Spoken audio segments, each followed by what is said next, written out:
todas las semanas, ya estamos en la tercera, ahora ya estamos en la cuarta.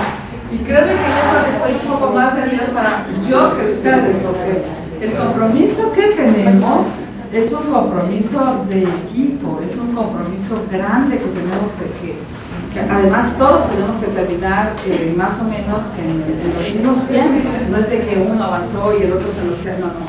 El curso es precisamente para eso.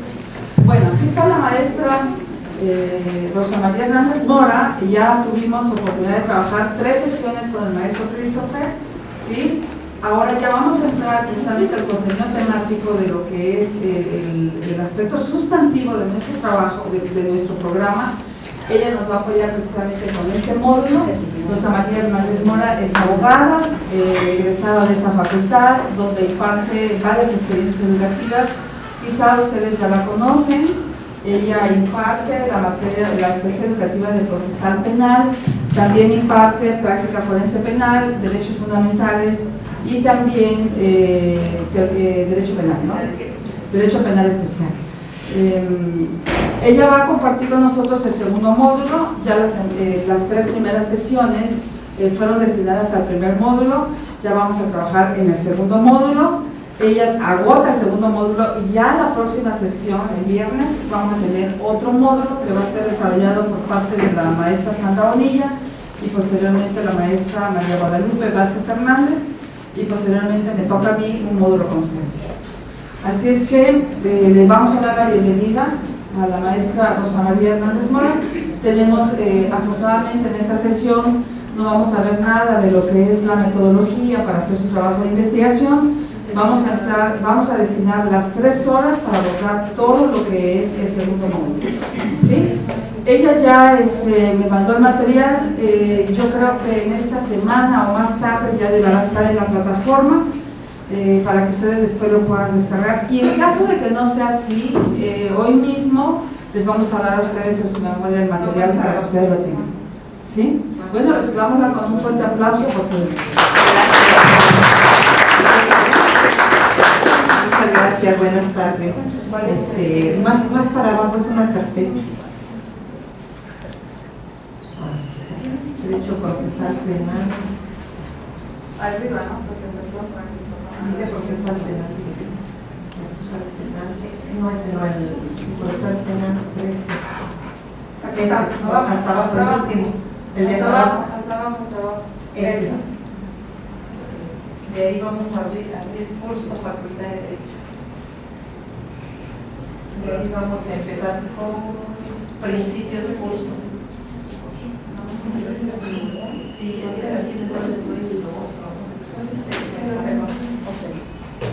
bueno, pues muy buenas tardes, muchas gracias a la maestra Rosa Hilda por la presentación.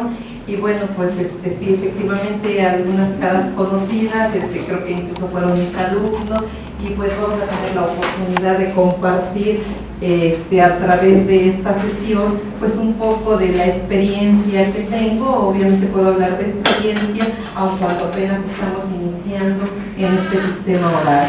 Experiencia por el hecho de que he estado inmiscuida dentro del aspecto laboral, pues en el contexto de la administración y procuración de justicia, y además pues me he dedicado más a la materia penal.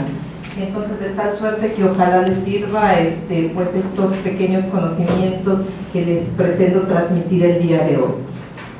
Antes que nada, hay una bibliografía pequeña que se la voy a entregar aquí a la maestra Rosa Hilda, y bueno, pues ojalá la puedan fotocopiar. Yo le envié efectivamente un material, escuché que no está subido todavía en la plataforma. Yo espero que en la semana que transcurre lo pueda subir, y si no, pues estar en contacto y se los comparto. La bibliografía va centrada en algunos autores, es poca, pero pues es la bibliografía que se centra principalmente en el sistema acusatorio adversarial y en el tema que nos toca, que es de los principios. También aquí relacioné pues lo que es el Código Penal y de procedimientos penales para el Estado de Veracruz, de lo cual les recomiendo pues que tengan tanto el anterior como el actual, porque todavía en Veracruz están vigentes los dos. Ya sabemos que el actual nada más está vigente en lo que es Córdoba y el Distrito Judicial de Jalapa. En los restantes distritos judiciales, bueno, pues sigue en vigor, pudiéramos llamarlo, el anterior Código de Procedimientos Penales.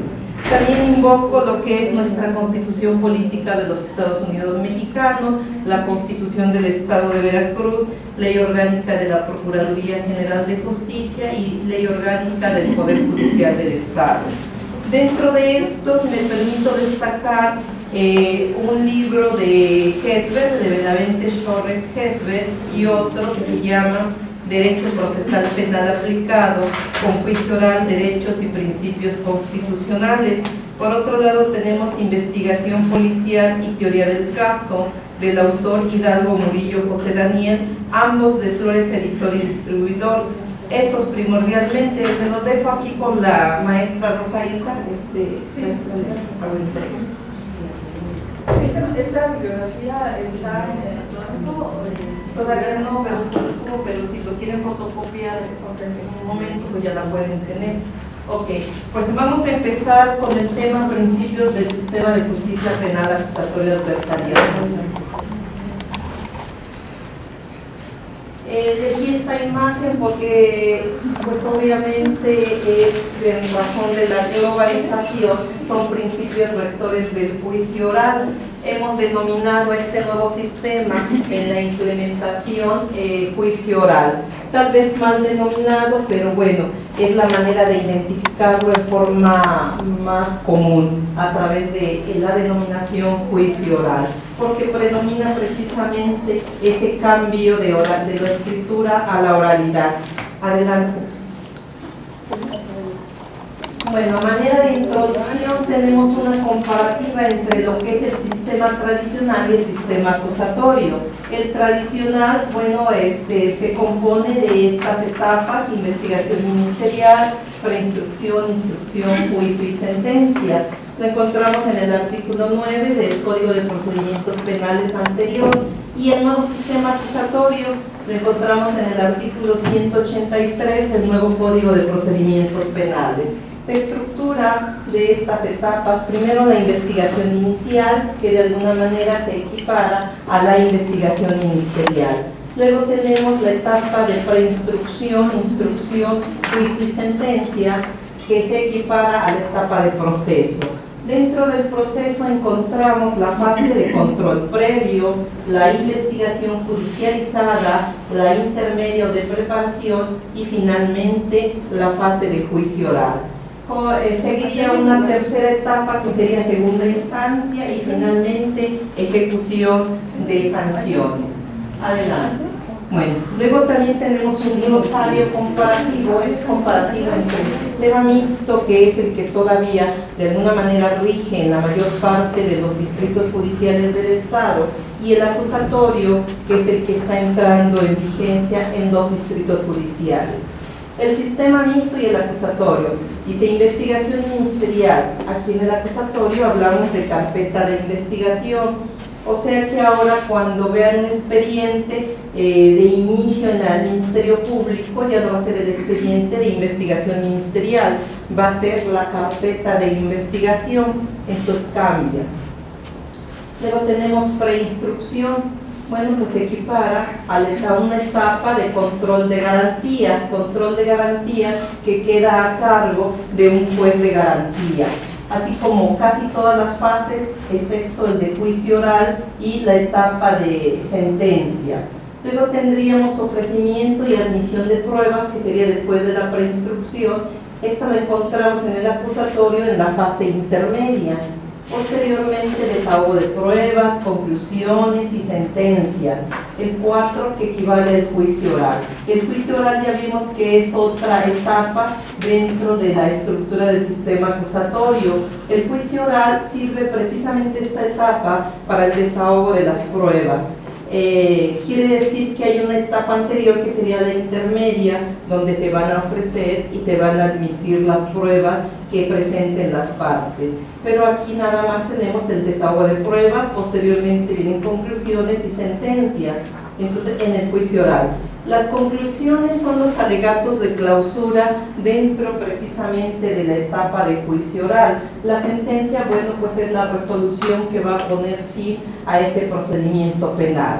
Luego tendríamos un quinto punto, que es el pliego de consignación.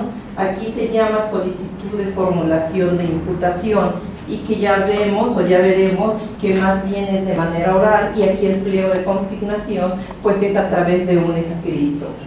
En el punto 6 tenemos un auto de plazo constitucional. Aquí se llama auto de vinculación a proceso.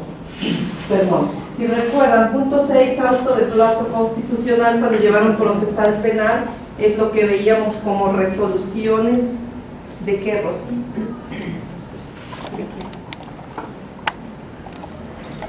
Vamos a recordar un poquito para poder ir, porque si no nomás escuchamos y a lo mejor yo no sé si ya lo recordamos bien.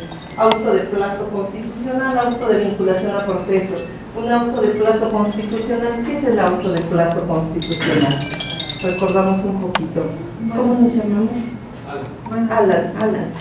Bueno. Auto de plazo constitucional. Bueno. ¿Qué es el auto de plazo constitucional? Bueno. A ver, ¿quién recuerda por allá atrás? ¿No es el auto de formar prisión? Es el auto de formar prisión. Fíjense, el auto de plazo constitucional son las resoluciones que resuelven la situación jurídica de un inculpado. O sea, como nos dice ¿cómo se llama? Luis. Como nos dice Luis, puede ser un auto de formar prisión, un auto de libertad por falta de elementos para procesar, un auto de sujeción al proceso o un auto de no sujeción al proceso. Eso es el auto de plazo constitucional. Las resoluciones que resuelven la situación jurídica del inculpado. Dice, en el nuevo sistema se equipara un auto de vinculación al proceso. El mismo 19 constitucional, si nosotros lo leemos, vamos a ver que ahora nos habla de vinculación al proceso.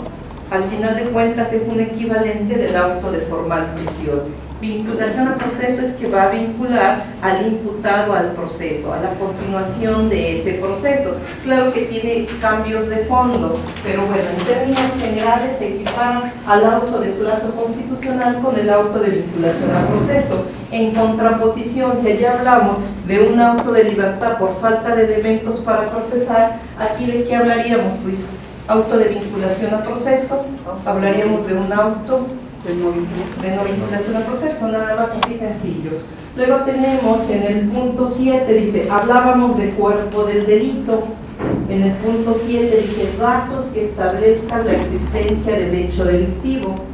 Cuando nosotros estructuramos una resolución, por ejemplo, de formal prisión, decimos tiene dos componentes, ¿verdad?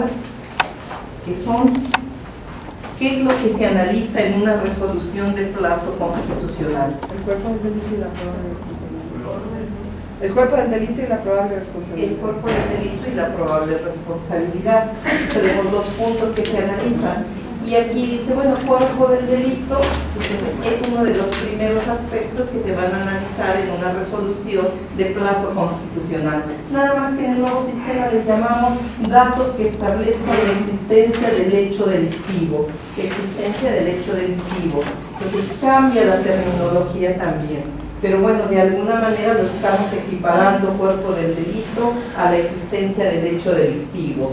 Probable responsabilidad es el otro componente de esa resolución. Primero cuerpo del delito, después probable responsabilidad.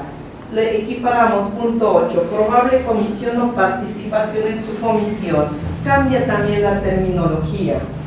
Ya no hablamos de probable responsabilidad, ahora hablamos de probable comisión o participación en su comisión. Punto 9, declaración preparatoria.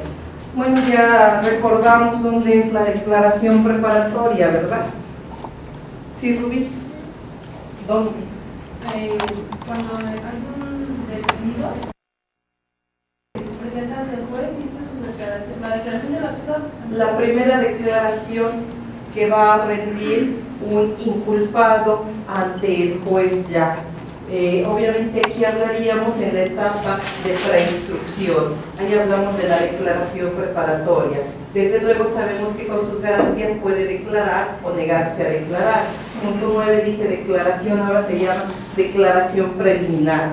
Las garantías y los derechos que tiene siguen siendo los mismos, ya sea inculpado, ya sea que le llamemos imputado en el nuevo sistema.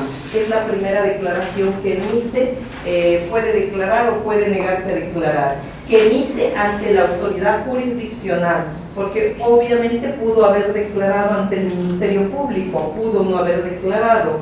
Puede ser que aquí declare, o puede ser que se niegue a declarar, o puede ser que cambie su declaración. Ya, eso va a depender de él, de lo que le esté aconsejando su abogado, de lo que decida. O simplemente negarse, no digo nada. 10. Ejercicio de la acción penal. 10. Archivo definitivo y provisional, que se equipara al 10 y el 11. No ejercicio de la acción penal ni reserva. Cuando el Ministerio Público termina de recabar todas sus pruebas, tendrá que resolver los hechos que le están sometiendo a su consideración y determinar si ejercita o no ejercita la acción penal. Nos regresamos si ejercita o no ejercita la acción penal. Si no ejercita la acción penal, normalmente hablamos de que el Ministerio Público va a determinar un archivo definitivo. Si ejercita la acción penal, bueno, pues va a consignar, ¿no? Decir reserva es porque obviamente no encontró suficientes elementos de prueba en ese momento y bueno, va a reservar el expediente de investigación ministerial, pero quiere decir que si más adelante aparecen otras pruebas, pues lo puede aperturar nuevamente.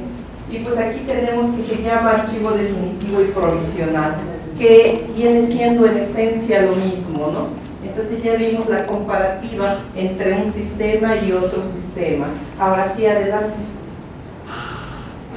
Bueno, pues vamos a ver cuáles son los principios que regulan el sistema acusatorio adversarial en nuestro Estado. Los principales principios, de acuerdo a nuestro ordenamiento procesal penal, dice son 1, publicidad, 2, contradicción, 3, concentración, continuidad, inmediación, oralidad, acusatoriedad y derechos procedimentales. Vamos a ver ahorita cómo se dividen estos, en qué consiste cada uno de ellos, pero bueno, lo primero es tener un panorama de cuáles son esos principios. Son estos 8. Adelante. Principios. Clasificación. La clasificación que encontramos de estos principios son 2. Por un lado les llamamos principios básicos o particulares y tenemos en contraposición los generales o universales. Vamos a ver en qué consiste cada uno de ellos y cuáles son dentro de los principios básicos los que comprende teóricamente y dentro de los principios generales o universales. He utilizado esta imagen para hacerles referencia, bueno, pues es una sala de audiencia, no vamos a hablar de una sala de juicio oral porque todo sería hablar de una etapa de este procedimiento. Sala de audiencias porque se van a celebrar diferentes tipos de audiencias, desde la primera audiencia, que es la audiencia inicial, la audiencia donde el Ministerio Público normalmente va a peticionar el control previo de detención de un imputado, va a solicitar que se le legalice esa detención. Desde ese momento es una primera audiencia y es a cargo de un juez de garantía o juez de control. Así vamos transcurriendo, viene la audiencia de imputación, audiencia de vinculación a proceso, audiencia intermedia para ofrecimiento, admisión de pruebas y hasta que llegamos a la última, que sería la audiencia de juicio, en caso de que la sentencia fuese condenatoria, audiencia de individualización de sanciones.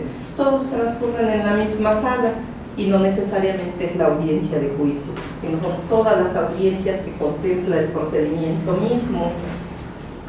Estas salas, bueno, esta sala es un diseño, parece ser que es de Chihuahua, se asemeja bastante a las salas que tiene el estado de Veracruz. Aquí en Jalapa, las salas en donde se está desarrollando este procedimiento, bueno, ya sabemos que están en Pacho, ¿no? Estas salas, pues de alguna manera ya estaban con antelación a la implementación de este sistema, porque recordemos que el Código de Procedimientos Penales contemplaba los famosos juicios sumarios orales, Entonces, en ese momento, pues, ¿qué tuvo que hacer el Estado? Diseñar, obviamente, de la mano con el Poder Judicial, salas a lo largo del estado de Veracruz, y precisamente dos de estas salas son las que quedaron en Pacho, que son las que albergan ahora el desarrollo de estos procedimientos en el nuevo sistema acusatorio adversarial. Entonces me permite instalarles el diseño por quienes no conozcan la sala, pero pues en términos generales son así, tienen esa pantalla, tienen su sonido, ejemplo del frente, pues la figura del juez, a un lado la figura del fiscal con la parte agraviada, a un lado o viceversa la figura del imputado y su defensa. Y vemos pues en qué parte se encuentran establecidos los micrófonos. No son micrófonos movibles todavía, esperemos que en su momento sí lo puedan ser, para que la defensa pues no solo permanezca sentado ni la fiscalía, sino puedan moverse en el escenario de la sala. Pero en calidad de mientras aquí están en la parte trasera, bueno, se alberga la sala para el público que vaya a estar presente en el desarrollo de la audiencia, si es que la audiencia lo permite. Adelante. Vemos principios básicos o particulares. Vamos a ver una definición de qué son estos principios. Dice, son los que se involucran con las funciones de las partes en la estructura, que sería acusación, defensa y decisión. Si nosotros dibujamos un triángulo, encontramos en su cúspide, pues precisamente la función de decisión, que queda a cargo de ¿quién?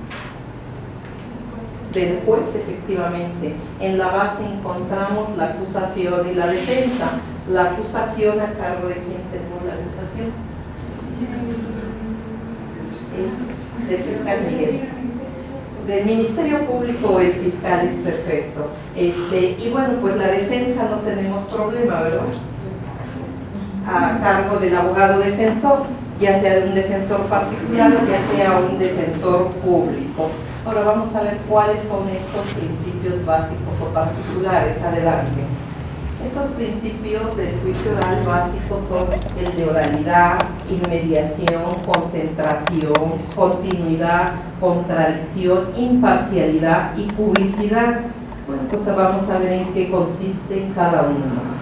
Dice, estos dibujitos es para que podamos más o menos captar, independientemente de que vamos a ver la definición de cada uno de ellos. Dice oralidad, pues bla, bla, bla, bla. La oralidad habla el fiscal, habla el defensor y puede hablar el acusado.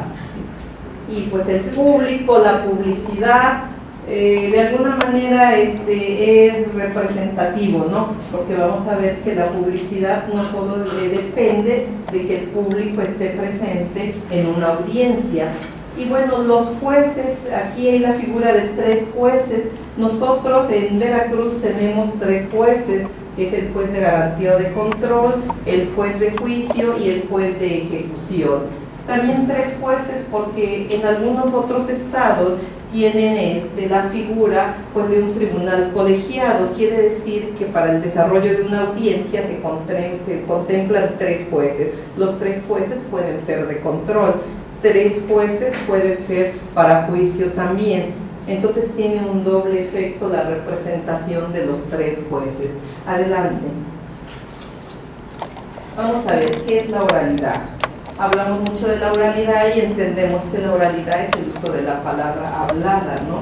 Dice, entonces consiste en la expresión verbal que se realiza dentro del juicio y no solo del juicio, dentro de todo el procedimiento mismo. Son los argumentos de las partes y las objeciones. Obviamente las partes, ya sabemos las partes que se encuentran involucradas en el desarrollo del procedimiento, desde la parte que representa la procuración como la administración de justicia, parte, bueno, fiscalía, con la víctima o la parte agraviada, en contraposición el acusado y su defensa. Y surge la figura del asesor jurídico, también el asesor jurídico como parte de la víctima. Todos ellos podrán hacer uso de la oralidad.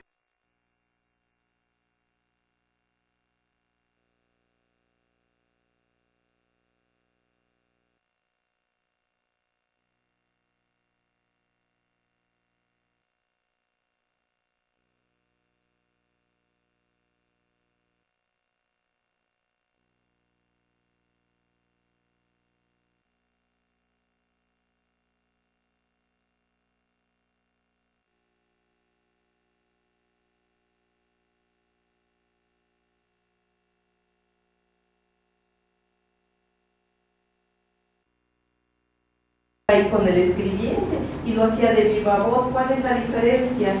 Ah, sí hay una diferencia. El testigo allá tenía que venir y a ver, le decía, le dice todavía el oficial, a ver, cuénteme, ¿qué es lo que usted vio? Le empieza a decir, bueno, ahora sí, a ver, voy diciéndole a ver si le entendí y usted me corrige. Y ahí va el Ministerio Público y ahí lo va guiando el escribiente y ahí se va con su declaración. Testigo que declaren de viva voz. Es compromiso de los oferentes de la prueba al estar en el desahogo de la audiencia conducir a su prueba. Si el testigo es X persona, obviamente tendrá que irlo conduciendo a través de las preguntas encaminadas a lo que quiera presentarle obviamente al juez.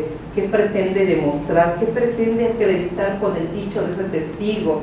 Entonces lo va a ir conduciendo, ¿no? Obviamente de antemano, si es el fiscal o si es la defensa, saben ya lo que vio el testigo. Ahora, ¿cómo lo van a construir dentro de esa parte que conforma su teoría del caso como estrategia de defensa o de acusación? Entonces ahí es donde van a ir conduciendo precisamente al testigo. No vienes y dices lo que quiera o te conduce el encargado de la sala o el juez. Yo soy el oferente de la prueba, yo te voy a ir conduciendo. En contraposición, el otro puede obviamente objetar, decir, su señoría, permíteme, no estoy de acuerdo con esa pregunta, en fin, pero la finalidad es esa, el que está en presencia del juez, en presencia de las partes. Entonces ahí en este momento pueden intervenir. En este momento el juez, por la inmediación de la prueba, obtiene un dato fresco, ve cuál es la postura del testigo, ve cómo es su voz, ve si está nervioso, ve si puede ser un testigo falso, si es un testigo idóneo, que se está conduciendo con veracidad.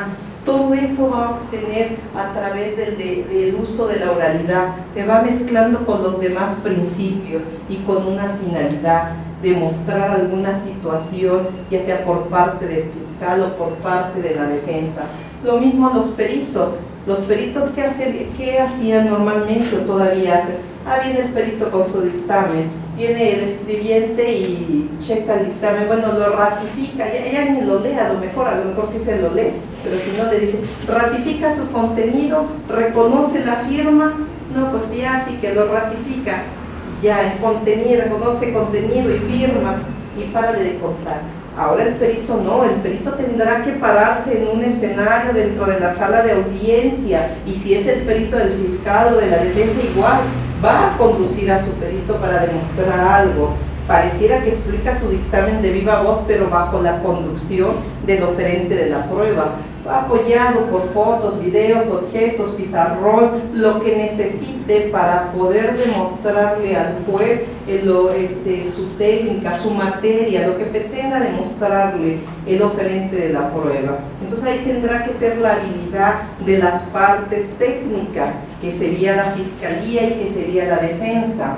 Apuntalamos esto en el Código de Procedimientos Penales reformado, que espero que lo traigan porque lo vamos a utilizar. Artículos 15 y 138, Código de Procedimientos Penales reformado, en relación con el 20, párrafo primero de la Constitución. Vamos a leer el artículo 15. ¿Quiénes traen? Yo espero que todos traigan su Constitución, pero y su código. ¿Dónde están sus códigos y sus constituciones? No, ¿cómo es posible? Espero que les tome en cuenta la maestra Rosaíla que está presente, que no trae código ni constitución. A ver, Miguel, artículo 15. Artículo 15. Nuevo Código de Procedimientos Penales. Viene conformado de los tres. No, tiene el Código Penal. Código de Procedimientos Penales. Viene por aquí.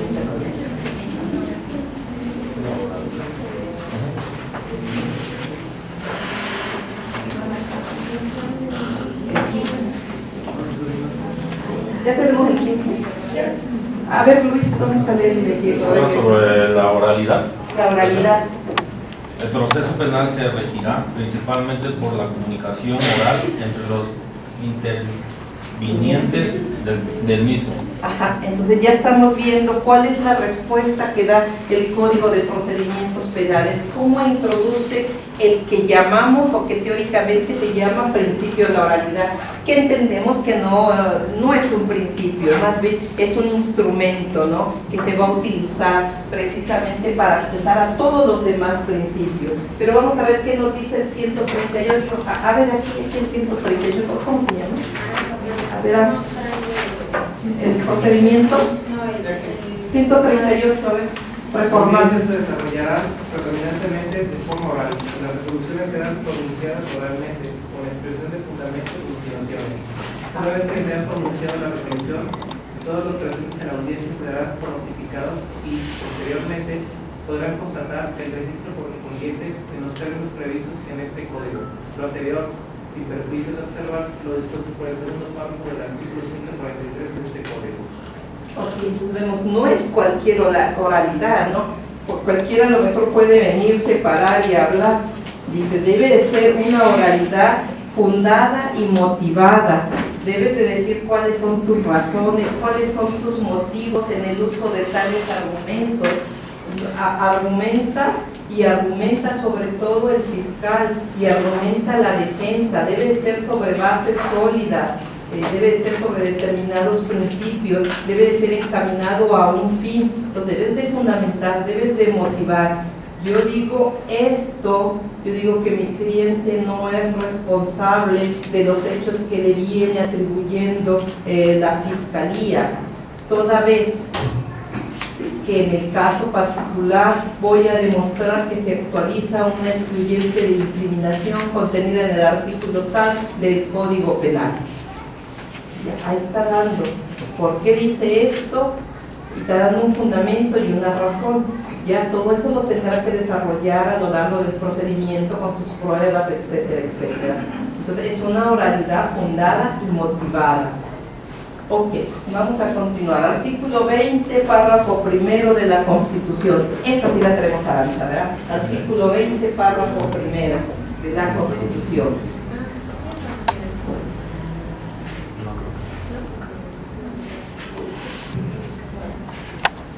Sí, Susi, adelante.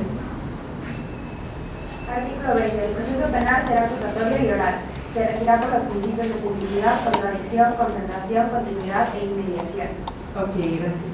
Entonces, vemos, bueno, además que se refiere a todos los principios que hemos invocado, nos habla de la oralidad, pero este pedacito nada más, ¿cómo se llama? Susana. A ver, Susana, por favor. Artículo 20. El proceso penal será acusatorio y oral. Hasta ahí. Dice, será acusatorio y oral.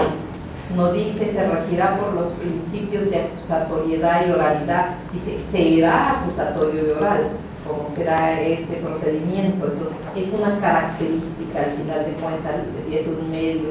Pero bueno, muchos teóricos se han dado a la tarea de hacer una serie de argumentos fundados y motivados, y al final de cuentas quedó incluido como un principio básico. Pero bueno, lo importante es que el procedimiento actual es oral y va a ser oral en todo el estado de Veracruz. Esa sería la finalidad.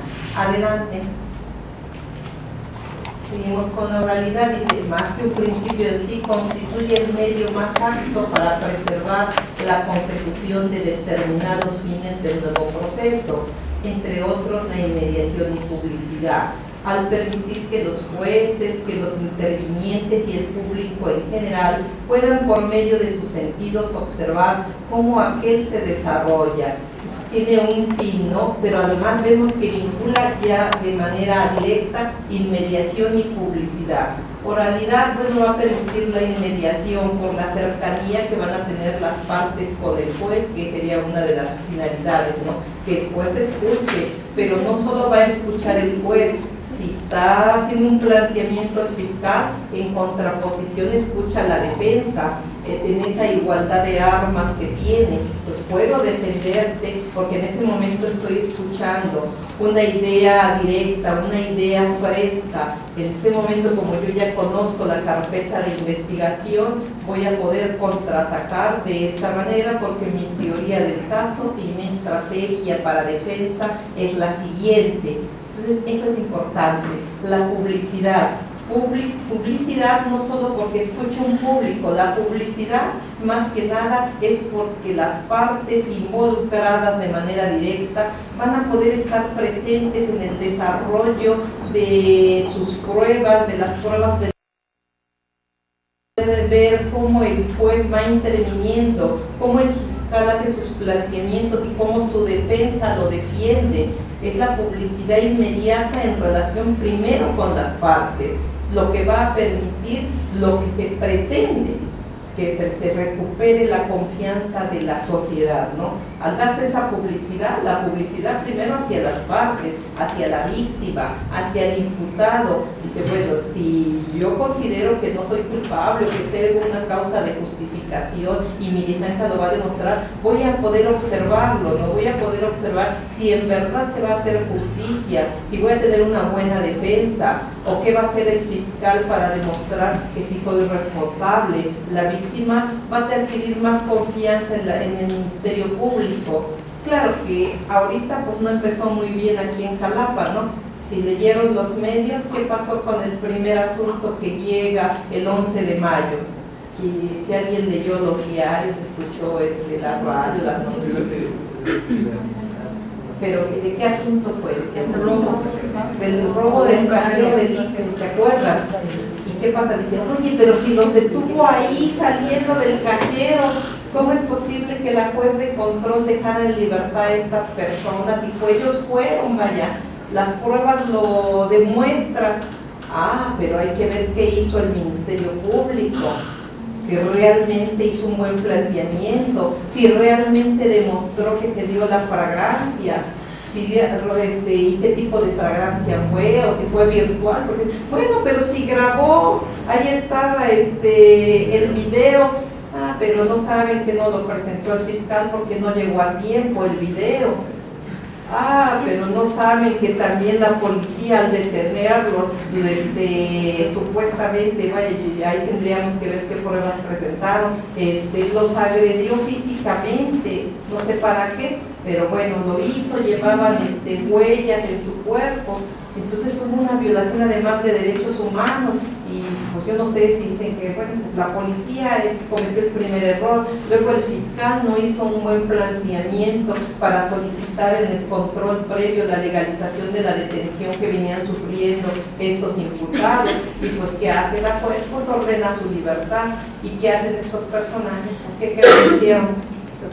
Se fueron, ¿verdad? Que se sustrajeron a la acción de la justicia. Entonces, pero ¿cómo y en qué momento entonces voy a ver que dice la víctima en este caso? Oye, estoy viendo que hay un acto de impunidad, dejaron en libertad a las personas que detuvieron en el lugar. Pues sí, los dejaron en libertad, pero fue por un error de la Procuración de Justicia, un error de los que participaron en su detención. Entonces, también se tendrán que respetar los derechos y las garantías del imputado, no solo del agraviado, de las víctimas del delito. Dice, la transparencia es más allá de solo ser a favor del agraviado, del imputado. Por eso las autoridades que están inmersas en esta Procuración y Administración de Justicia deben de prepararse. Si no se preparan bien, obviamente los resultados no van a ser óptimos, no van a ser los adecuados. Es cierto, bueno, fue la primera, ojalá que las siguientes pues ya vayan caminando un tanto mejor. Me acabo de enterar de otro caso. Resulta que llegó una persona a presentar una denuncia en el Ministerio Público, pero como están hechos bolas ahorita, creo que concentraron a todos los ministerios públicos del anterior sistema en un solo lugar, ahí en la calle de Miami, y aparte tenemos a los especializados, entonces aquí no supieron qué hacer. Y por cuestiones de tiempo agarró y dijo el Ministerio Público, ¿sabes qué? Vamos a tratar de plantear el ejercicio de la acción penal privada de manera directa por la víctima del delito. Pues ahí está, vamos contigo, abogado, y voy yo al Ministerio Público, y ahí llegan con el juez de control y le solicitan que le permita la aplicabilidad del ejercicio de la acción penal privada. Y le dice, pues no, lugar por esto y esto. Y les negó también. Supongo que no lo hicieron bien. habría que conocer el contenido de la solicitud y el planteamiento. Pero bueno, ¿qué hace la defensa? Está interponiendo un medio de impugnación, está interponiendo el recurso de apelación. Vamos a ver cuál es el criterio de la segunda instancia, cómo va a resolver la segunda instancia esta petición. Y aquí se van a ir presentando una serie de situaciones, obviamente todavía no se pasa de la primera etapa. Córdoba parece ser que fueron más astutos. Córdoba se coordina con el Ministerio Público y es la fecha de que no han celebrado ninguna audiencia. Yo no sé cómo le han hecho, yo creo que sí han detenido personas del 11 de mayo para acá, ya estamos a casi un mes, yo no creo que hayan detenido a ninguna persona, por ejemplo, en algún robo de manera flagrante, no sé cómo le han resuelto, pero no han llevado a cabo ninguna audiencia. ¿Qué están haciendo? ¿Quién sabe? Pero bueno, se coordinaron perfectamente, cuando menos, para no exhibirse y que digan están realizando actos de impunidad. Bueno, pues entonces ya hay que estar al pendiente. Pero el caso es que solo se han llevado a cabo 7 audiencias aquí en Jalapa, del 11 de mayo hasta ayer, 6 de junio. Entonces hay que ver, de las cuales hay que ver cuántas legalizaron detenciones, por qué no legalizaron la detención, en otras si otorgaron en audiencia privada, por ejemplo, alguna orden de aprehensión, cuántas vinculaciones, porque por ahí solo ha habido 2 vinculaciones a proceso. Entonces parece ser que todavía está siendo un tanto difícil a casi un mes de que arrancó el sistema en Jalapa y en Córdoba. Pero bueno, ahí les paso al costo la noticia. Y luego dice, bueno, permitir a los jueces intervinientes por medio de sus sentidos observar. Además observan, no todos observan por medio del uso de la oralidad, pues cómo se va desarrollando este procedimiento o estas audiencias. Adelante, Rosa. ¿Cuáles son las ventajas del uso de la oralidad? Dice, uno, asegura el principio de contradicción de partes, testigos y peritos, mediante confrontaciones. Ya puedo confrontarme, ¿no? Yo enfrenté la prueba, o tú que estás viendo cómo se desahoga la prueba, dice, alto, no estoy de acuerdo, está violando este principio, las preguntas que se están realizando son capciosas, etcétera, etcétera. Entonces tienen la oportunidad de contraatacar la otra parte. De confrontaciones que solo operan eficazmente en un proceso oral, por la inmediación que se da, porque en el escrito pierden valor, obviamente, que en el escrito, pues si por ejemplo estamos en una declaración de un testigo en un plazo constitucional, bueno, pues si está presente la defensa y es un testigo del Ministerio Público, a lo mejor una vez que el Ministerio Público termine de realizar sus preguntas, viene la defensa y también formula sus preguntas. Pero de ahí no paso que diga esa pregunta, etcétera, etcétera. Aquí tiene que estar presente también el juez, se va a ver cuál es la actuación del juez ante el desahogo de esa probanza. 2, dice, permite apreciar mejor las pruebas, ya que el juez las recibe directamente, efectivamente, en la etapa de juicio sobre todo. Las recibe el desahogo de esas pruebas de manera directa. Va a ver cómo se conduce el testigo, cómo se conducen los peritos, va a ir viendo cómo se va vinculando una prueba con otra. Por eso aquello del principio de continuidad. La continuidad en la audiencia y la pretensión de, por ejemplo, la audiencia de juicio sea una sola audiencia. La audiencia de juicio, y una sola audiencia no quiere decir, empecé a las 9 de la mañana y me dieron las 9 de la noche y no he terminado de desahogar las pruebas. ¿Qué hago? ¿Me sigo hasta la madrugada? Pues no, hace el juez un receso. Es más, en la tarde puede hacer un receso. Oye, voy a hacer un receso de 2 horas y nos vamos a comer. Resulta que la víctima tiene ganas de ir al baño y no podemos detener la audiencia. No, pues si hacemos un receso de 15 minutos y que te vaya al baño.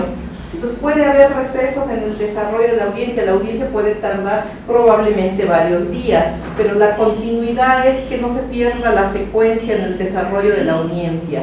Si es hoy, seguimos mañana, pasado mañana, tratar de no decir vamos a diferirla para dentro de 8 de 15 días.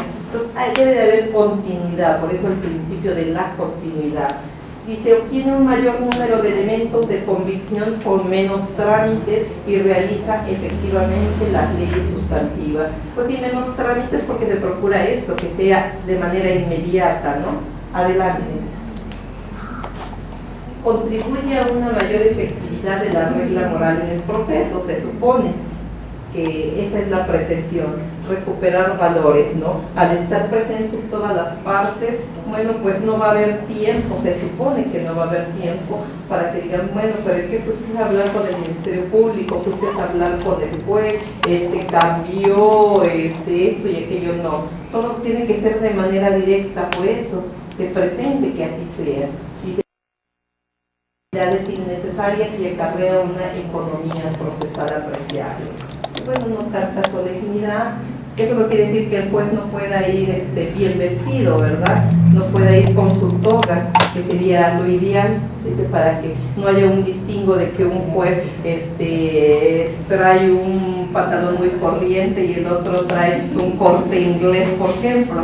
Pues mejor que vengan todos con toga, ni se va a notar, por ejemplo, si la toga es de percal o es de una tela inglesa, ¿no? Pues al final de cuentas es negra y va a ser toga, sería lo ideal que fuera el juez vestido con toga. En otros lugares lo realizan, aquí no se está haciendo, ojalá en algún momento se pueda realizar, así no habría distingo, o que al rato vamos a ver que llega algún juez o alguna jueza con esos famosos chorcitos o algo así y va a celebrar la audiencia. Vaya, saben que se pierden solemnidades pero no formalidades, entonces también el impacto que ocasione, vemos luego por ejemplo en La Ley y el Orden o en este tipo de series, ¿no? Cómo presentan en películas, cómo se presentan en Estados Unidos y además es real, cómo se presenta un imputado en Estados Unidos. Bien vestido, no importa que sea un vagamundo, en ese momento lo llevan bien vestido, no lo van a presentar mal vestido porque no debe de ocasionar ningún impacto en el criterio que se va formando el juez. Todos deben ir perfectamente vestidos. ¿Qué vemos que está haciendo la ABI actualmente si ven en los diarios? Lograron la captura de 5 presuntos responsables de secuestro. ¿Cómo los están sacando los medios? No, ya no. Bueno, a lo mejor sí, pero ¿cómo están saliendo vestidos? Están poniendo como un overol blanco. A todos los están vistiendo igual de overol blanco, mujer, hombre, los están vistiendo ya de un overol blanco. Que además es muy peligroso esa publicación que están haciendo en los medios. Recordemos el caso de la Flores Cassette, o sea, ¿qué pasó, no? Al final de cuentas dicen, oye, actos de impunidad, y se fue, ¿no? La Suprema Corte, ¿cómo es posible que se pronunciara a favor de una persona que se dedicó al secuestro, que además martirizó a las víctimas y que además es francesa y que allá la recibieron con una fiesta, bombos y platillos en su país, ¿no? Porque es inocente? Pues no, nunca dijo la Suprema Corte que fuera inocente. Hubo violaciones al procedimiento, que todavía tienen consecuencias a la fecha con las autoridades que se encontraron inmiscuidas desde el momento que detuvieron a la francesa junto con el novio y todos los demás. Esa escenificación que hicieron de los hechos, obviamente la escenificación para traer a los medios quiere decir que no la habían detenido en ese momento, no los habían detenido en ese momento, trataron de reproducir todo. Hubo violación al principio de presunción de inocencia, etcétera, etcétera, etcétera. Entonces, si vemos la resolución, hubo una serie de violaciones, garantías, derechos de ella, del procedimiento. Eso trajo como consecuencia que le concedieran un amparo para dejarla en libertad. Un amparo que, acuérdense que hubo un jaloneo, la primera audiencia no resolvieron, se lo turnaron a otra persona para resolver y hasta que finalmente le conceden el amparo y la señora se va.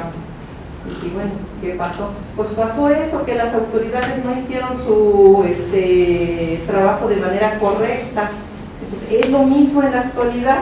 El impacto a lo mejor no igual, porque aquí por el tipo de delito, porque en su momento se quiso lucir la policía en la detención y luego pues que utilizaron esas mismas pruebas, entonces estuvo viciado el procedimiento desde el momento de su detención y pues la defensa lo utilizó, y además que ella en todo momento nunca se quedó callada, ¿no?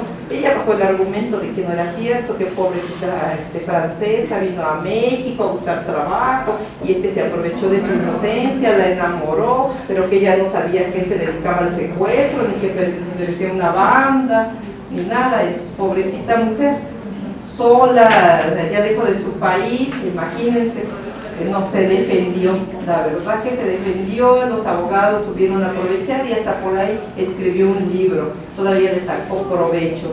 Ese libro se vendió a las sombras o algo así de las sombras se llama el libro. Pero bueno, pues cuenta un poco esa parte de su vida y bueno, pues el libro se vendió, se llevó un dinerito, con eso le pagó a su defensa y ya la señora pues ya está allá y la recibieron hasta muy bien hasta el nivel político, ¿no? Hasta el propio presidente. Entonces imagínense el impacto que tiene una resolución de esta naturaleza, pero no es la única en donde la Suprema Corte se ha pronunciado a favor de quejosos que han promovido este tipo de amparos, sino son diversos asuntos de indígenas también, donde se han dado violaciones al procedimiento. Lo mismo en que es más transparente e inmediato. Si las autoridades no realizan en forma adecuada su trabajo, va a provocar que se deje en libertad a las personas, y no porque no sean responsables de los hechos, sino porque hay violaciones al procedimiento o porque no se recabaron las pruebas indicadas y de manera adecuada, o porque el fiscal no ofertó las pruebas adecuadas para apuntalar una acusación. Eso provocará que la defensa aproveche esta coyuntura y bueno, pues al final el juez no tenga otra opción que dictar una absolución para esta persona, aun cuando sea responsable. Que en el sistema tradicional se ha dado, máxime en este sistema. Pues hay que tener mucho cuidado. Más pudiera ser, así como recuperar más la confianza de todos los involucrados y de la sociedad, también si no se hace correctamente, pues pareciera que le va a dar más oportunidad a las personas involucradas, a los imputados sobre todo. Dice, estimula el espíritu cívico y la fe de la justicia. Ojalá de veras estimule el espíritu cívico y la fe en la justicia. Si realizan todo su trabajo en forma adecuada, sí va a ocurrir esto. Va a recuperarse la fe en la justicia, procuración y administración de justicia. Adelante.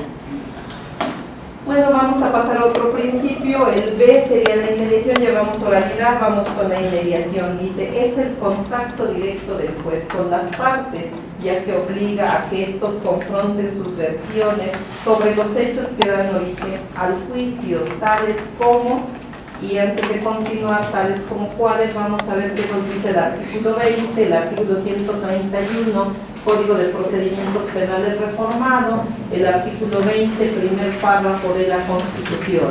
Vamos a empezar con el artículo 20, primer párrafo de la Constitución. Ahí lo tienes, Sara. No, ¿cómo no pueden traer sus herramientas de trabajo? A ver, aquí quién tiene su Constitución. Aparte de Luis, El 20, por favor, vamos a leer. ¿Cómo te llamas? Eduardo. A ver, Eduardo, vamos a leer el 20, el primer párrafo. Artículo 20, inmediación. Toda audiencia se desarrollará con la presencia interrumpida del juez o tribunal, así como de las partes que deban intervenir en la misma, con las excepciones previstas en este código. Está leyendo el artículo 20 del Código de Procedimientos Penales reformado por los que estaban en la Constitución. Tomás, lo íbamos a leer, yo había invertido, pero no hay problema. Tenemos el 20, primer párrafo. Vamos a leer ahora el 131 del Código de Procedimientos Penales. ¿Quién lo tiene por ahí? Ya, Miguel, adelante. Artículo 1, inmediación. Las audiencias se realizarán con la presencia interrumpida del juez y salvo disposiciones expresas en contrario de las partes que intervienen en el procedimiento. Entonces, lo que está el juez siempre presente. Necesitamos a la figura del juez para que él tenga el contacto directo con el desarrollo de las pruebas, con las partes que están involucradas, con el fiscal, con el imputado, con el asesor jurídico, con el agraviado, con la víctima. Entonces siempre va a estar presente sobre todo el juez. Ahora sí leemos 20, pero constitucional, párrafo primero. ¿Cómo te llamas?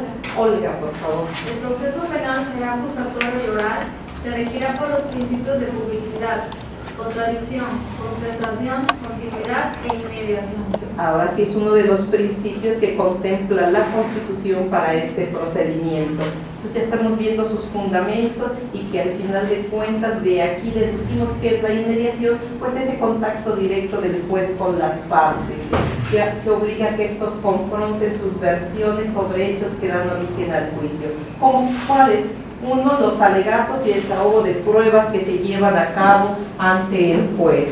Los alegatos, por ejemplo, tenemos ya en la etapa de juicio, viene la fiscalía. Bueno, pues señor fiscal le dice, ya una vez declarada la apertura de la audiencia de juicio, le dice pues, señor fiscal, le concedemos el uso de la palabra para que haga sus alegatos de apertura, concediéndole el término de 5 o 10 minutos. Entonces tiene que hacer sus alegatos de apertura el juez. Bueno, ese va a ser la inmediación, ese contacto directo que tiene en ese momento la fiscal o el fiscal con el juez. Y a ver cuáles son, y él dice además minutos, 5 minutos, porque tiene que ser breve. Va a ser el planteamiento de lo que vamos a ver después, la teoría del caso. Va a ser el planteamiento de su teoría del caso. ¿De qué te estoy acusando, imputado? ¿Cuáles son los hechos y cuáles son las hipótesis que se actualizan? Lo planteo a través de mis alegatos de apertura. En contraposición viene la defensa, le concede el mismo término, apertura también con sus llamados alegatos de apertura. Entonces tienen igualdad en ese momento, se apertura la audiencia de juicio y primero los alegatos. Ahora sí, señores, vamos con el desahogo de las pruebas que ya fueron admitidas con antelación ante un juez de control en una etapa anterior que sería la intermedia. Ahí hay la audiencia de ofrecimiento y admisión de pruebas. Solo se desahogan las pruebas que fueron admitidas ante el juez de juicio. Ahora sí vamos a desahogar. Fiscalía, comenzamos con tus pruebas en el orden en que quedaron señaladas. Si son varios testigos, nunca van a estar juntos en la sala, tendrá que haber un lugar contiguo a la sala, se tendrán que esperar, no se pueden ir a su casa tampoco, tienen que estar ahí, porque recordemos, además de la inmediatez, necesitamos la continuidad para tratar de que no se vicie, no dé lugar a alteraciones en el desahogo de la propia audiencia, ni a malas interpretaciones. Pues ahí se desahoga una misma audiencia que puede ser, ya vimos, diferida con determinados recesos y las causas. Se llevan a cabo ante el juez, ¿ante qué juez? El juez de juicio.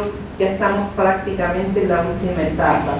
Dice, también la inmediación, el juez solo puede tomar en cuenta los argumentos hechos valer ante él.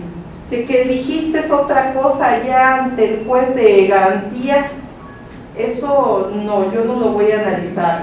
A mí me interesa lo que dijiste en mi presencia, lo que yo escuché y que además ya quedó grabado. Podemos pedir que se reproduzca, que a lo mejor al rato de ese DVD, ese CD me lo van a pedir, esa grabación me la van a pedir en un recurso de apelación, en un recurso de amparo. Te va a dar la reproducción de esos argumentos, es lo único que va a valorar. Si el juez se sale de este contexto, quiere decir que de alguna manera conoció lo que hubo en la audiencia anterior, y él no puede conocer, el juez de juicio, lo que ocurrió en la audiencia anterior, solo lo que se desarrolla en esa audiencia, lo que él está recibiendo, la información directa, argumentos, desahogo de pruebas, no otro. Si declaró el imputado allá con el juez de control y ahora viene y dice otra cosa, y dice, bueno, es que haciendo una comparativa tiene mayor credibilidad lo que dijo por primera vez en la declaración preliminar. Ah, no, eso no lo puede conocerlo. Nada más va a conocer lo que se desahoga en su presencia, no vale lo anterior. Adelante. Es indispensable la presencia del acusado en las audiencias respectivas. Pues sí, es la parte imputada, ¿no? La parte a la que se le está atribuyendo la comisión de un hecho por participación directa o indirecta. Pues debe de estar presente para lograr esta inmediación. Fotos, videos, objetos son descritos, explicados y narrados por el testigo. El perito adquiere el carácter de testigo desde el momento que comparece, no a ratificar su dictamen, a reproducir el contenido de su dictamen por medio de la dirección del oferente de la prueba, apuntalado con fotos, videos, objetos. Obviamente todas las pruebas se van interrelacionando y desahogando de manera directa ante el juez. Adelante. Ventajas, vamos a ver cuáles son las ventajas de este principio de inmediación. Dice uno, los jueces tendrán como base en sus determinaciones una información de calidad, porque la reciben de manera directa del desahogo de las pruebas. Dos, la información que llega al juzgador se obtiene de su fuente originaria. Tú, perito, eres el testigo, obviamente la estoy obteniendo de ti, no me la está dando un tercero. Tú eres un testigo de cargo, es porque sí viste. Tú eres un testigo de descargo también, que es lo que te consta. Entonces la recibe de una fuente originaria de manera directa. 3. Permite valorar la credibilidad de la fuente de información, como es la actitud del testigo al declarar, su tono de voz, el tiempo que tarda en responder. Todo eso, la inmediación le permite al juez ponderar. Dice, yo veo que estás nervioso, yo veo por qué tardas en responder, por qué como que empezaste a decir una cosa y luego lo reconfusiste. O sea, eso va a ponderar la credibilidad del testigo y el desahogo que es delante del juez, que bueno, pues entonces, y el que esté presente, por ejemplo, en la defensa, pues va a contraatacar, va a decir, pues señoría, objeto esa pregunta, ahora permíteme reformular una pregunta. Entonces va a hacer otra pregunta para demostrar que no es veraz el testigo. Es lo que va a permitir esta inmediación. 4. Permite que el juez emita su fallo con fundamento en lo directamente observado. Se procura que sea inmediata la resolución del sentido del fallo al terminar la audiencia de juicio, porque obviamente tiene las ideas frescas de las pruebas que recibió de manera directa.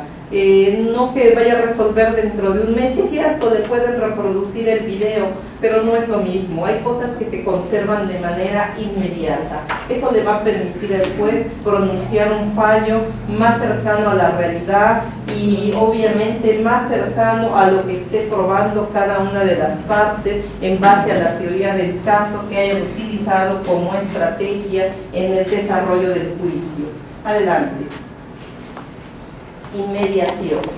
Se concibe como lo contrario a la mediatez, es decir, nadie interviene entre quien ofrece la información y quien la recibe. En ese momento obviamente no interviene.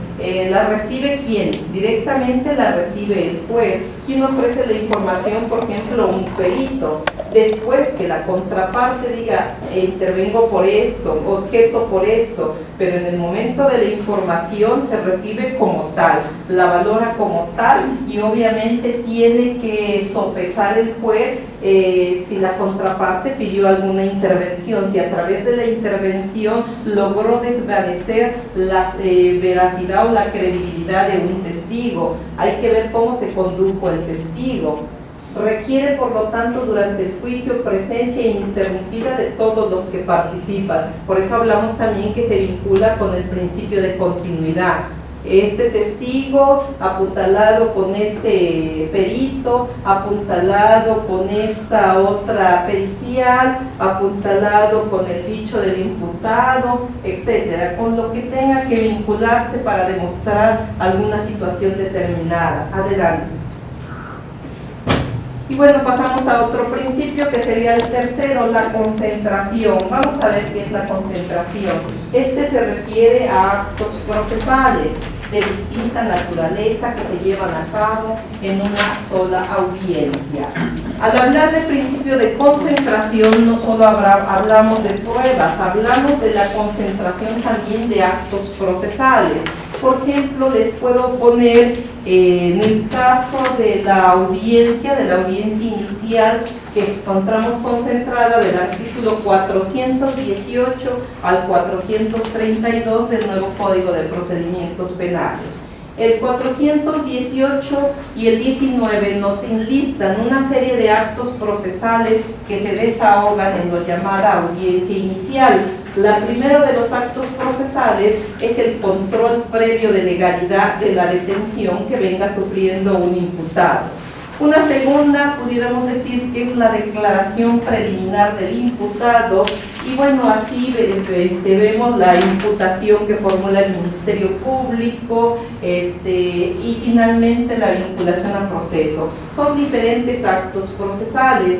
Dice una concentración, se procura, de acuerdo a lo que dicen estos artículos, que todos estos actos procesales se concentren en una misma audiencia. No siempre se va a lograr, pero en el caso de que se legalice la detención que un imputado viene sufriendo, se pretende que en la misma audiencia de manera inmediata el fiscal formule su imputación. Ya llevaríamos un segundo acto procesal. Una vez formulada la imputación por la Fiscalía, el juez deberá tomar la declaración preliminar del imputado en caso de que quiera declarar. Ya llevamos 3 actos procesales en la misma audiencia. Cuarto acto procesal puede ser de acuerdo a puede ser la petición de alguna medida cautelar, y un quinto, el pronunciamiento, la solicitud del Ministerio Público de vinculación a proceso y el pronunciamiento de la resolución de vinculación a proceso. Se procuraría que fuera en una misma audiencia.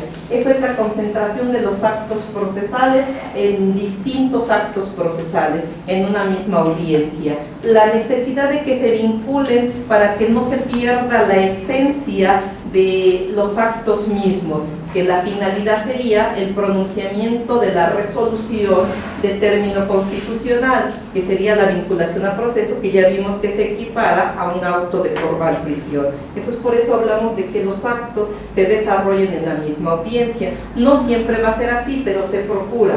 Concentración de prueba. La audiencia de juicio, les digo que se pretende que sea una sola audiencia de juicio, no en un mismo día, pero sí se procura que pueda ser en días subsecuentes. Empieza el lunes, continúa el martes, el miércoles y a lo mejor termina el miércoles.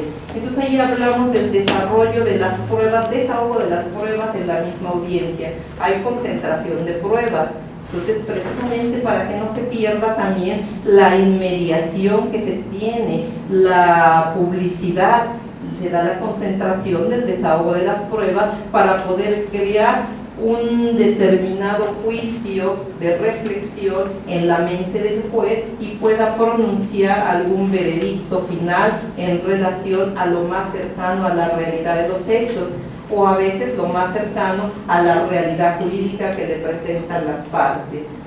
Bueno, luego tenemos que llevados a cabo en una sola audiencia, su antecedente, artículo 20 y tercero del Código de Procedimientos Penales. Me faltó el 20 constitucional, pero ya lo hemos venido leyendo y la contiene. Vamos a ver qué dice el artículo 20 y el artículo 3. Empezamos por el artículo tercero.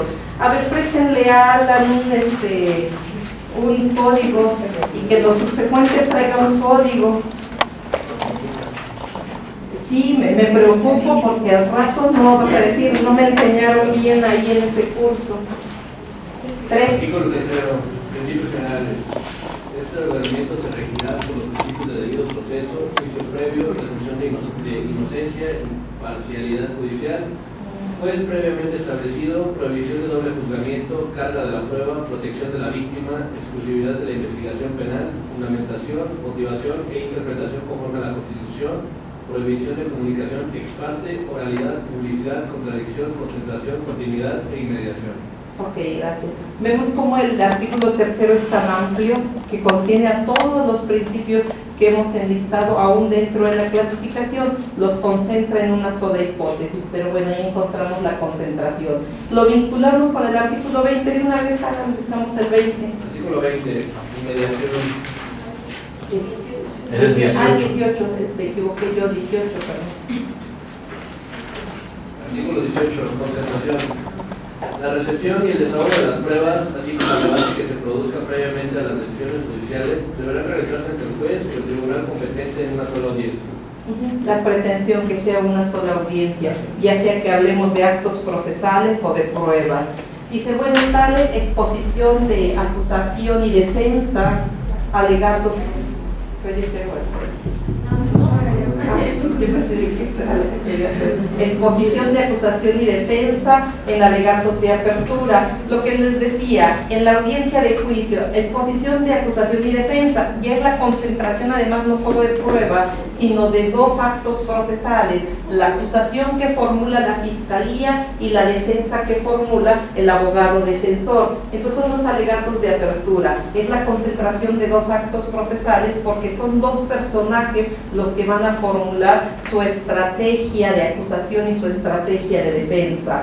Luego tenemos además la concentración de que les decía en el desahogo de las pruebas, todas las pruebas en una misma audiencia, alegatos de conclusión igual, son actos procesales, alegatos de conclusión de la fiscalía, alegatos de conclusión de la defensa y finalmente la finalidad de la concentración, el pronunciamiento del veredicto final, que sería la sentencia, ya sea condenatoria o absolutoria. Adelante.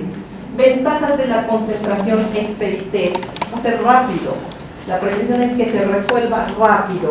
Permite al juez resolver casos de inmediato y con imagen fresca. Tiene lo de información que recibió de pruebas, las tiene inmediata. Todavía puede recordar datos o puntos importantes que le sirven para ponderar cada una de las pruebas. 3. Impone la necesidad de lo que se haga, sea en presencia de los intervinientes en forma sucesiva y sin perder la debida continuidad.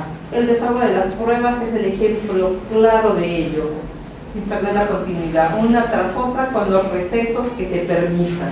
Y tenemos ahora el otro principio que sería el de continuidad. Consiste en llevar los actos procesales sin interrupciones ociosas en una sola audiencia continua, no solo concentración de actos, sino continuidad constante, continuo uno tras otro, con recesos necesarios y en ocasiones por suspensión de la audiencia a juicio del juez como lo establece la ley, pero siempre con la finalidad de terminar lo más pronto posible el proceso con la resolución correspondiente. Al margen de la etapa en que nos encontremos, puede ser en la etapa inicial, puede ser en la intermedia, puede ser en la etapa de juicio. Es la continuidad de actos y la continuidad del desahogo de pruebas para obtener una resolución inmediata con datos todavía frescos, lo más cercano a la realidad. Eso es lo que se pretende con este principio. Y podemos observar cómo un principio va vinculado con el otro, van llevados de la mano. No podemos decir nada más se da el puro principio de continuidad, no, se da el de concentración, se da el de oralidad, se da el de publicidad, entonces van vinculados los principios. Referencia. Artículo 3, que ya nos acaba de hacer el favor Alan de leer todo el 3, tenemos artículo 19, ahí lo tienes Miguel, ¿verdad? 19. Haznos el favor de leer el 19. Artículo 19, continuidad. El desarrollo de los juicios será en forma continua, sucesiva y secuencial, preferentemente en un mismo día o en días consecutivos hasta su conclusión. Lo que veíamos ahí. Y artículo 20, párrafo primero, es lo que hemos estado leyendo, contenido como parte de los principios que señala la Constitución para el proceso penal. Adelante. Cuando haya que hacer un receso me dicen, ahorita terminamos un poquito y ya, como me dicen que ya están cansados, nos adelantamos y si terminamos antes nos vamos también.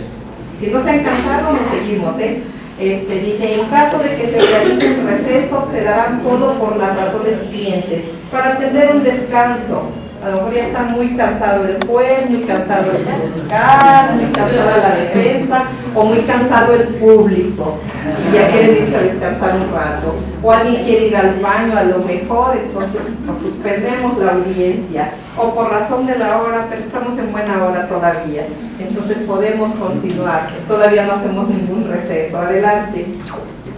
Ventajas de la continuidad, pues la expeditez que ya habíamos dicho, pues era la prontitud, la rapidez con que se puede obtener un resultado. Adelante.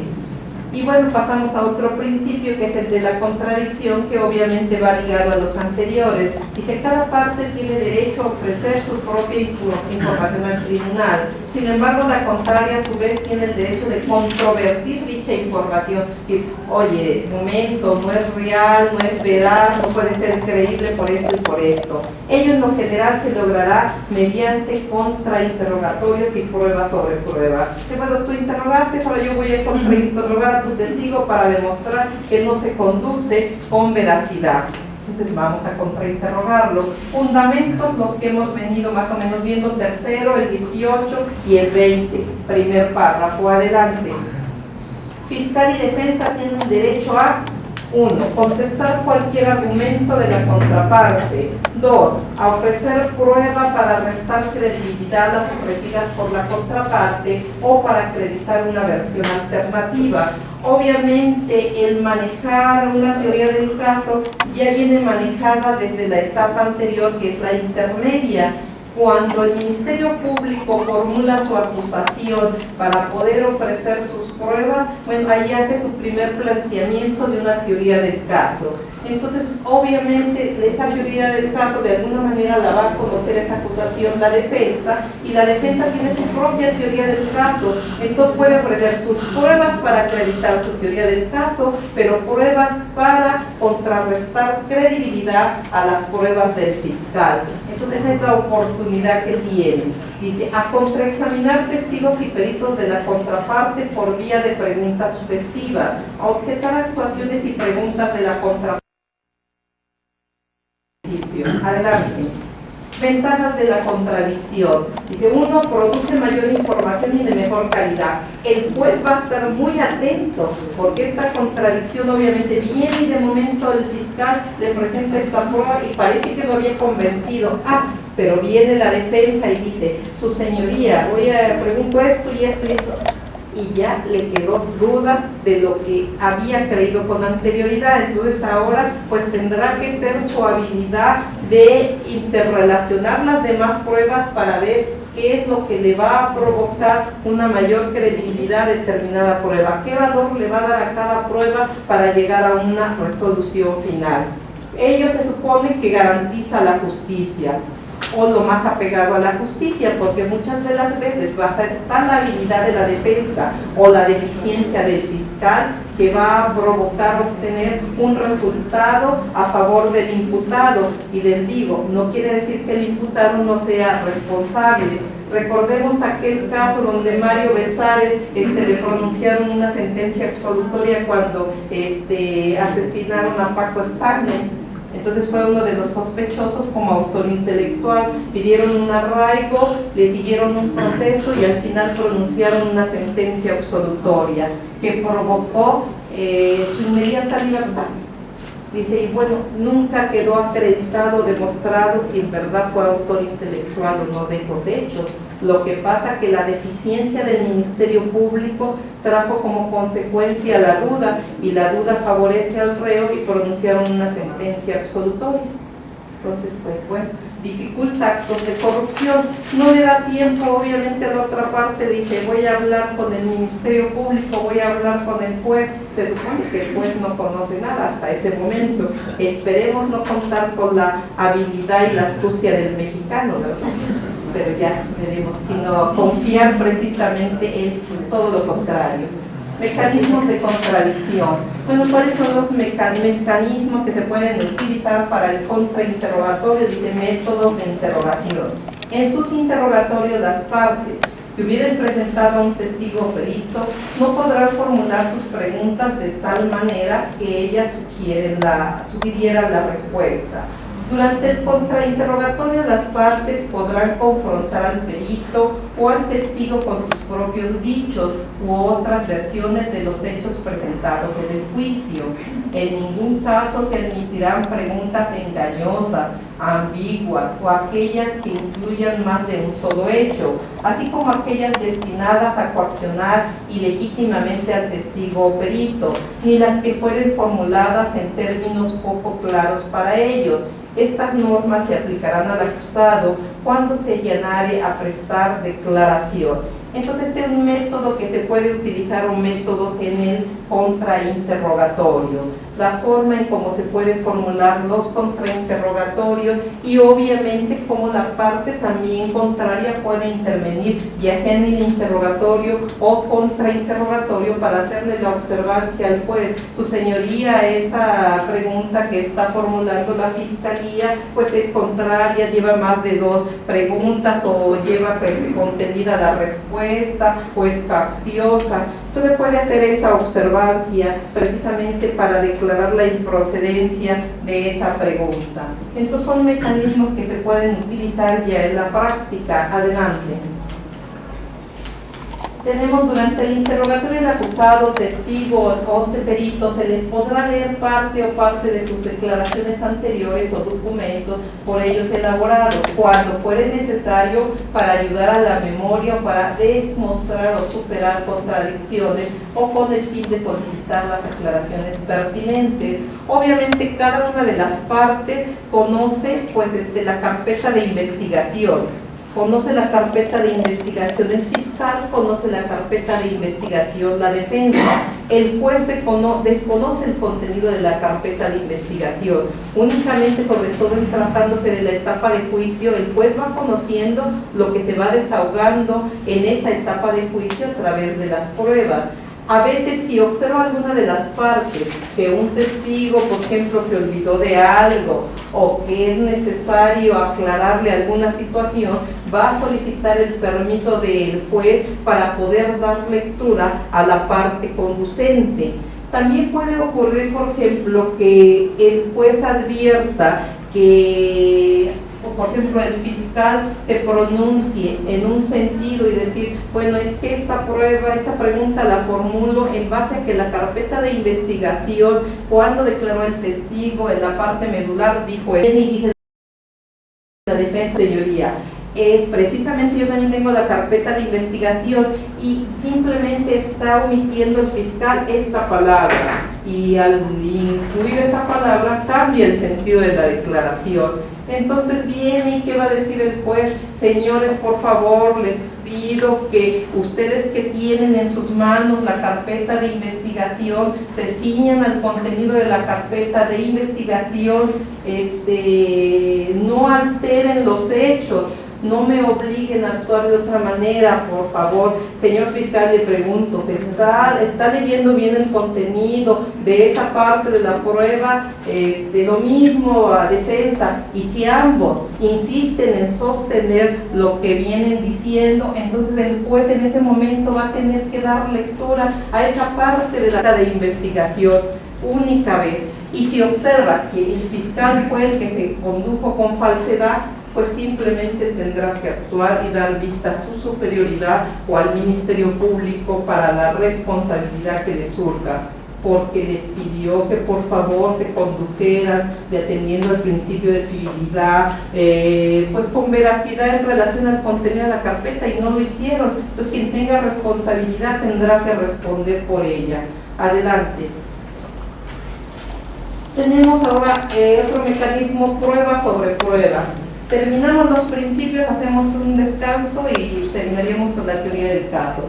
Dice, el tribunal podrá ordenar la recepción de pruebas sobre hechos supervinientes, y es un punto muy interesante, o de las que no fueron ofrecidas oportunamente por alguna de las partes cuando justificaren no haber sabido de su existencia. Y quiere decir que es una prueba que se va a ofrecer, que no se había ofrecido en el momento procesal oportuno. Lo permite nuestro Código de Procedimientos Penales, artículo 390.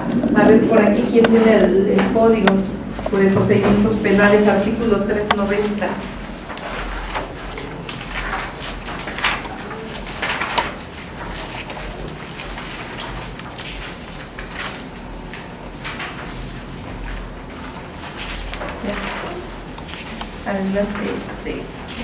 Grecia. Artículo 390. Pruebas supervinientes. El tribunal podrá ordenar, a solicitud de alguna de las partes, la recepción de nuevos medios de prueba, si en el curso del debate resultaren indispensables o manifiestamente útiles para esclarecer los hechos, siempre que la parte que la solicite justifique no haber sido de su existencia con anterioridad, no haber sabido de su existencia con anterioridad. Más o menos es lo que plantea. pues obviamente es una prueba nueva y además está justificando la parte que ofrece la prueba, que desconocía que existía esta prueba, se acaba de enterar, ya está en la etapa de juicio. Entonces, si se dan todas estas condiciones, el juez de juicio tiene que permitir por única vez que se presente esta prueba o estas pruebas supervinientes. Dice, si con ocasión de la rendición de una prueba surgiere una controversia relacionada exclusivamente con su veracidad, autenticidad o integridad, el tribunal podrá autorizar la presentación de nuevas pruebas destinadas a esclarecer esos puntos, aunque ellas no hubieran sido ofrecidas oportunamente y siempre que no hubiera sido posible prever su necesidad. Entonces quiere decir que a lo mejor se ofreció una prueba en la etapa de juicio y resulta que queda entera de duda la veracidad o autenticidad de la misma. Entonces viene la parte oferente y dice, su señoría, para corroborarle la autenticidad de la prueba le voy a traer a juicio como nuevas pruebas las siguientes. Si se da esta vinculación, el juez tendrá que permitir que se desahoguen estas pruebas para poder resolver esa situación de falta de veracidad o autenticidad en la prueba. Dice abajo, en ambos casos el medio de prueba debe ser ofrecido antes de que se cierre el debate, quiere decir antes de que se pronuncie cada una de las partes sus alegatos de clausura, y el juez deberá salvaguardar la oportunidad de prueba superviniente para preparar los contrainterrogatorios de testigos o peritos según sea el caso y para ofrecer la práctica de diversas pruebas encaminadas a controvertir las ofrecer una prueba viniente, la otra parte puede hacer lo mismo, ofrecer una prueba superviniente, depende de cómo se dé la situación. Adelante.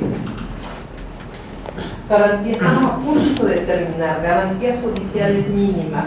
Digo, una parte.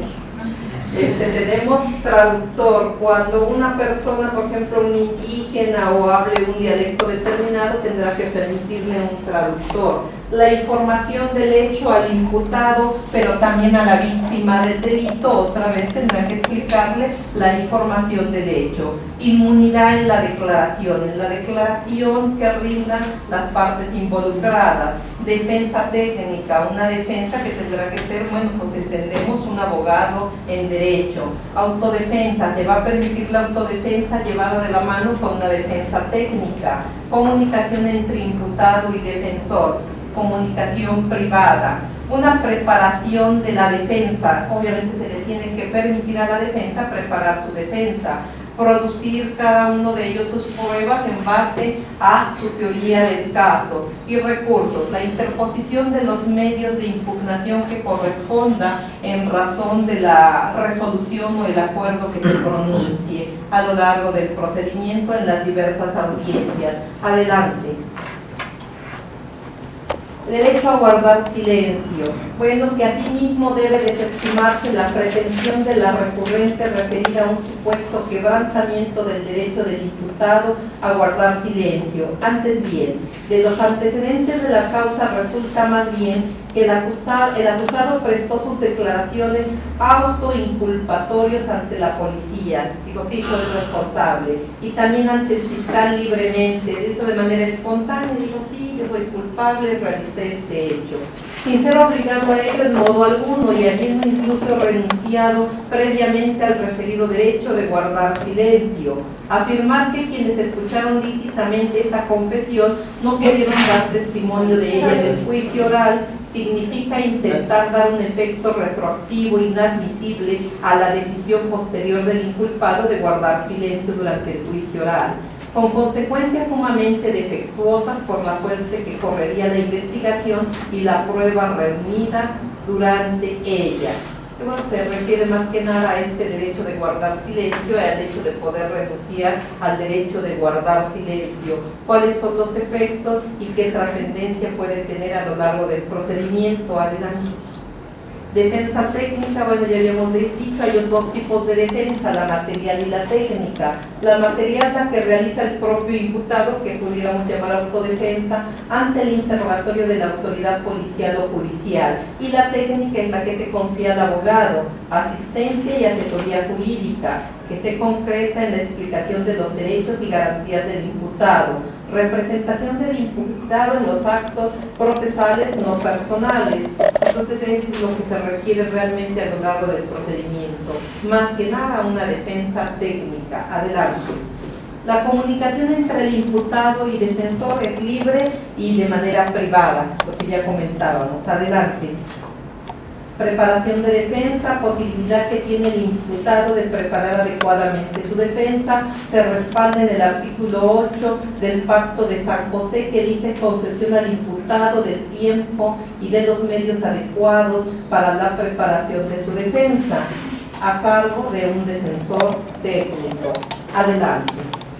Producción de la prueba. Garantía mínima del derecho a defensa es la relativa a la participación de la defensa técnica en la producción de la prueba, en las pruebas que vayan a requerir para apuntalar acusación o defensa. También respaldado en el mismo Pacto de San José, artículo 8, derecho de la defensa de interrogar a los testigos presentes en el tribunal y de obtener la comparecencia como testigos o peritos de otras personas que puedan arrojar luz sobre los hechos. Adelante. Inviolabilidad de defensa. La defensa es un derecho inviolable en toda la etapa del procedimiento. Corresponde a los jueces garantizarla sin preferencia ni desigualdades. Toda autoridad que intervenga en los actos iniciales del proceso deberá velar porque el imputado conozca inmediatamente los derechos que en esa condición prevén las constituciones federal, local, los tratados internacionales ratificados por el Estado mexicano y las leyes que de ella emanan. Con las excepciones previstas en este código, el imputado tendrá derecho a intervenir personalmente en las actuaciones judiciales y a formular las peticiones y observaciones que considere oportunas, siempre y cuando no se perjudique el curso normal del proceso, en cuyo caso el juez podrá hacer valer los medios de apremio que considere pertinentes. No te comportas bien, te conmino a que lo haga, te harás acreedor a una multa, un arresto, etc. Cuando el imputado esté privado de su libertad, el encargado de custodiarlo comunicará al juez o al tribunal en forma inmediata las peticiones u observaciones que aquel formule y le asegurará la comunicación con su defensor. La falta de esta comunicación se sancionará por las leyes respectivas. Acuerden, la observancia del respeto de los derechos humanos debe de hacerse no solo en el derecho a la defensa, sino a lo largo de todo el procedimiento y en todo lo que sea un derecho humano, un derecho fundamental. Adelante. Pero tenemos imparcialidad. Presupuesto de la justicia debe garantizarse tanto la imparcialidad subjetiva como la objetiva. La subjetiva es que el juez no tenga interés en el asunto, sino será recusado para que no lo conozca. La objetiva es que el juez por primera vez va a conocer de esos hechos. Por ejemplo, el juez de juicio no conoce nada de lo anterior hasta el momento que se desahogan las pruebas. Respaldo, artículo 3 y 7 del Código de Procedimientos Penales reformado y artículo 20, fracción cuarta de la Constitución. Adelante. Imparcialidad del tribunal. Los jueces que en el mismo asunto hayan intervenido en las etapas anteriores a las del juicio oral no podrán integrar el tribunal de debate. No debe de haber contaminación en los jueces de juicio. Por primera vez van a conocer del caso. No tienen carpeta de investigación, no saben lo que ocurrió en la etapa intermedia, solo reciben el auto de apertura a juicio y las pruebas que fueron admitidas para su desahogo en la etapa de juicio. Se supone que no deben conocer información anterior que los pueda hacer prejuzgar, pues se protege la inmediación en la recepción de la prueba. Adelante. Publicidad. Este principio no es un derecho exclusivo de los sujetos procesales, sino también es un derecho de la sociedad en general por medio del cual tiene acceso a la justicia y puede ejercer por dicho conocimiento un control social de vigilancia de manera crítica sobre sus actuaciones y fallos. toda la sociedad, no solo las partes, o viceversa, no solo la sociedad, sino más que nada las partes. Fundamento artículo 3 y 16 del nuevo Código de Procedimientos Penales y el 20 constitucional. Adelante. El principio de la... diga que voy muy rápido, hacemos la pausa, es que nos falta un montón de cosas. Pero si no terminamos principios, la teoría del caso también nos va a faltar. Ustedes díganme, si no, vamos más despacio. De alguna manera ya lo venimos explicando y ya nomás es dar luz a qué significa cada principio, pero lo venimos interrelacionando. De hecho, Rosy, ¿qué tanto nos falta? Ya un poquito de los principios, ¿verdad? No, de los a ver. No, hasta antes porque estos ya son nosotros, no nos vamos a terminar antes. Hasta ventajas de la publicidad, ya estamos terminando. Nos faltan para hacer la pausa porque nos faltan los otros principios de la teoría del caso.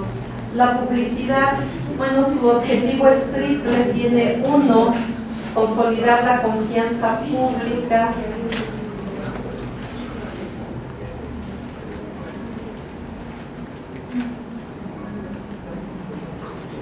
Es el triple. Un poquito más abajo.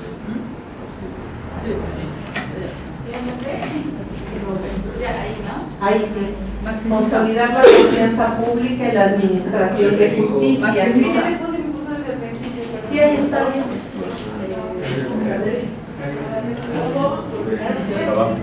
Ahí es más para no, en el más para la derecha.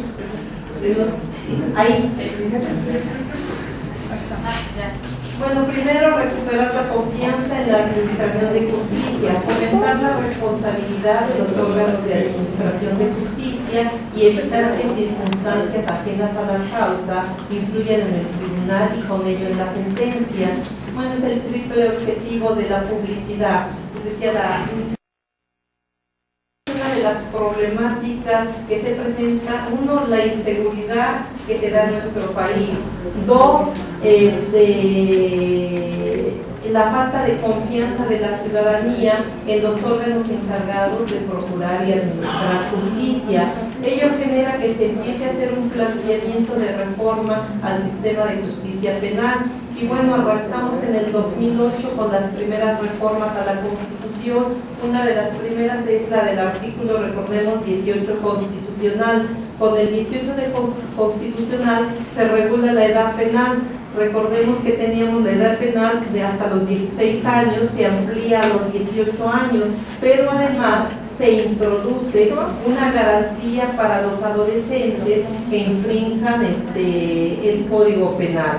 Quiere decir que anteriormente un adolescente era tratado en forma administrativa, realmente no tenía una garantía en el derecho. Recordemos que eran mandados a los consejos tutelares y a veces ni siquiera tenían un abogado defensor porque eran tratados administrativamente. Entonces quiere decir que aquí el Estado tutelaba a esos menores nada más. Entonces evoluciona, se da la reforma al 18 constitucional y se vuelve un sistema garantista. Y que con este sistema garantista, primero a los menores de 18 años se les va a dar un trato en cuanto al procedimiento como si se tratasen de adultos. Hace un distingo en edades, dice, bueno, vamos a ver de qué edad a qué edad pueden accesar a un procedimiento semejante a los adultos, pero respetando el interés superior del menor en relación a los diversos tratados internacionales que protegen a los menores de edad, sobre todo a los menores que vienen e infringen alguna legislación penal. Y bueno, sobre esa base dice, bueno, pues a partir de los 14 años se les va a incluir en un procedimiento especial. Surgen leyes como la del Estado de Veracruz para el tratamiento de menores infractores, la Ley de Responsabilidad Juvenil para el Estado de Veracruz. Con ello, el diseño pues, de los únicos juzgados que tenemos en la actualidad en Palmasola, los juzgados para menores infractores, tenemos, pero con semejanzas al sistema acusatorio adversarial. Si alguien conoce los juzgados, sabe que el juzgado tiene un juez de garantía, un juez de juicio y un juez de ejecución, y eso se hace antes de introducirse el sistema acusatorio adversarial. Quiere decir que Veracruz pareciera que viene y camina un paso adelante con la reforma del 18 constitucional, aun cuando todavía no tenemos la reforma del 16, del 17, del 21, del 19, pero ya llevamos un paso adelante. Donde nos quedamos atorados porque resulta que Veracruz únicamente cuenta al final de cuentas, valga la redundancia, con los juzgados de Palmasola que primero estuvieron en Veracruz y ahora están en Palmasola. El cúmulo de trabajo es bastante.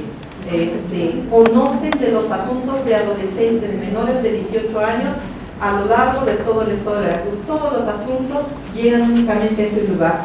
Todos son 3 jueces y el personal que está ahí. Entonces a veces ya están colapsados. Pero bueno, cuando estuvo el anterior ejecutivo, o sea Fidel, dijo, cuando inauguró, me comprometo a que se diseñen otros juzgados, zona norte, zona sur, y etcétera, etcétera, etcétera. Ya estamos con otro gobernador y creo que se va a ir el gobernador y sigue sin haber más juzgados. Las necesidades siguen creciendo, pero los juzgados no. Y bueno, pues ojalá no pase lo mismo con los de adultos. Pero bueno, caminamos desde ese momento en Veracruz con una estructura bastante semejante a la que se está implementando en la actualidad con el nuevo sistema acusatorio adversarial. Y con la pretensión de recuperar la confianza pública de la sociedad, tanto no solo en la administración, sino en la procuración de justicia. Y bueno, con todo ello, ya en los procesos mismos, las partes involucradas confían en que la sentencia que les van a pronunciar es ajustada a derecho. Adelante.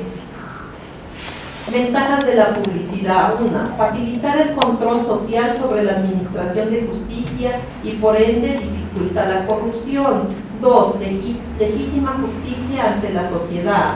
3. Facilita el derecho de acceso a la justicia. Y 4. Se supone que se transmiten valores. Adelante. Y bueno, nos vamos a quedar ahí para que no se vayan a cansar más. Vamos a hacer un receso de 15 minutos para que a ver si nos vamos pronto. Gracias. Un comercial. Los que les faltan de entregar documentos en este receso, por favor lo pueden hacer. Los está esperando Liliana Llanos en el título 2. ¿Sí saben dónde está?